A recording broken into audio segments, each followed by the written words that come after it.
मुस्लिम नरसंहार। और जो खाली ट्रक थे उनमें को लाशें करके डाल दिया। कब?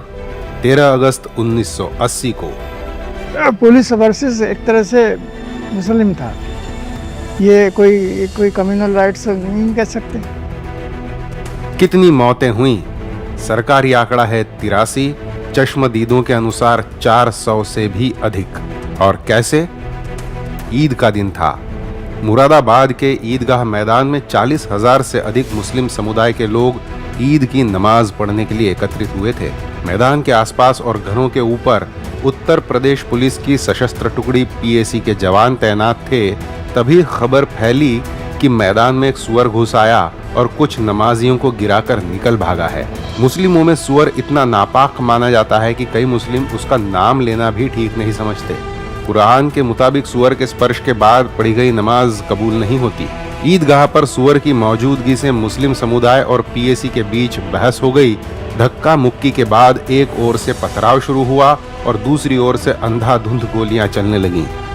मौके पर मौजूद लोग कहते हैं लगभग 400 मुस्लिम पीएसी की गोलियों से और भगदड़ में मारे गए।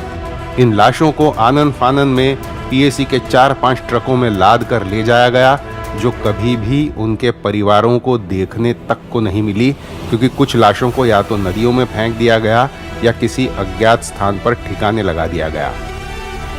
तो उधर से हजारों की संख्या में एक समुदाय के लोग जिनके हाथ में तलवार, लाठी, डंडा, पत्थर, गोले हाथ में, तो हमने सीधे से कहा हम में से इसमें कोई नहीं बचेगा, हमें वापस चलो।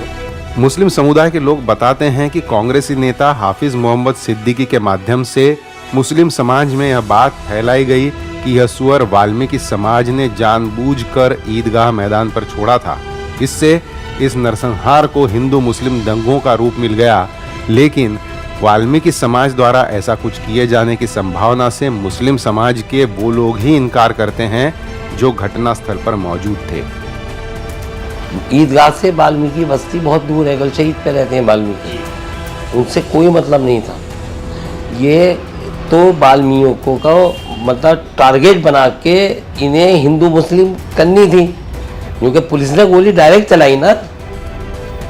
लेकिन अफवाहें तो गर्म हो गईं। देखते ही देखते मुरादाबाद जलने लगा और दंगों की आग धीरे धीरे अलीगढ़ में भी फैल गई। जो घटना मुरादाबाद में हुई है उसने हमारे देश को चोट लगाई है।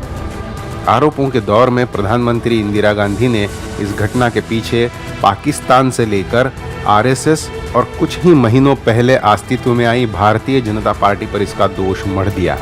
बाद में मामले की तहकीकात के लिए जस्टिस मथुरा प्रसाद सक्सेना कमीशन बैठाया गया, जिसने 3 साल बाद 1983 में अपनी रिपोर्ट सौंप दी थी।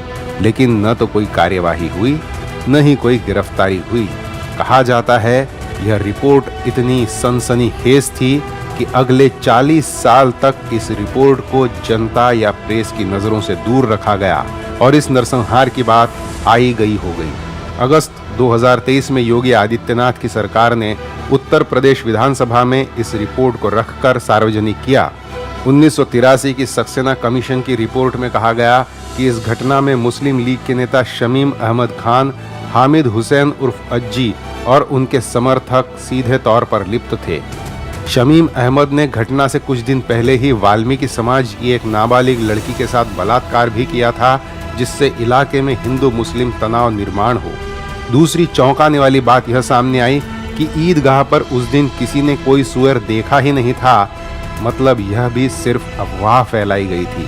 रिपोर्ट में यह भी लिखा गया है कि उत्तर प्रदेश के तत्कालीन मुख्यमंत्री वीपी सिंह भी कांग्रेस के स्थानीय नेता हाफिज मोहम्मद सिद्दीकी के माध्यम से पर्दे के पीछे से इस हिंसा को बढ़ावा दे रहे थे और उन्होंने ही किसी भी अप्रिय घटना की स्थिति में पीएसी को शूट एट साइट का ऑर्डर दे रखा था। और इस रिपोर्ट की आखिरी बात थी, इस पूरे मामले में आरएसएस या भाजपा का कोई भी संबंध नहीं था। अपनी राजनैतिक रोटियां सेंक कर कांग्रेस के तत्कालीन मुख्यमंत्री विश्वनाथ प्रताप सिंह बाद में कांग्रेस छोड़कर देश के प्रधानमंत्री भी बन गए। लेकिन सवाल यह है कि अब इस कांड के सूत्रधारों में से अब कोई भी जीवित ही नहीं रहा, तो इस नरसंहार के पीड़ितों का न्याय अब कैसे हो? इस सीरीज के माध्यम से हम उस जमाने की कहानियां बता रहे हैं जब आज की तरह इंटरनेट, मोबाइल कैमरे या टीवी चैनल्स का जाल नहीं होता था। बीते कल में राजनीतिक फायदों के लिए अन्याय और नरसंहार करवाने वाले आज खुद को न्याय और संविधान के मसीहा बता रहे हैं। जिनके हाथों में अल्पसंख्यकों का रक्त लगा है, वे विदेश में जाकर भारत में अल्पसंख्यकों के नाम पर मगरमच्छ के आंसू बहाकर भारत को बदनाम कर रहे हैं। लेकिन क्या राहुल गांधी अपनी पार्टी और परिवार के इस अन्याय पर कुछ कहेंगे? हमें तो नहीं लगता। सत्य और तथ्य हम आपको बताते रहेंगे, आप विचार करें।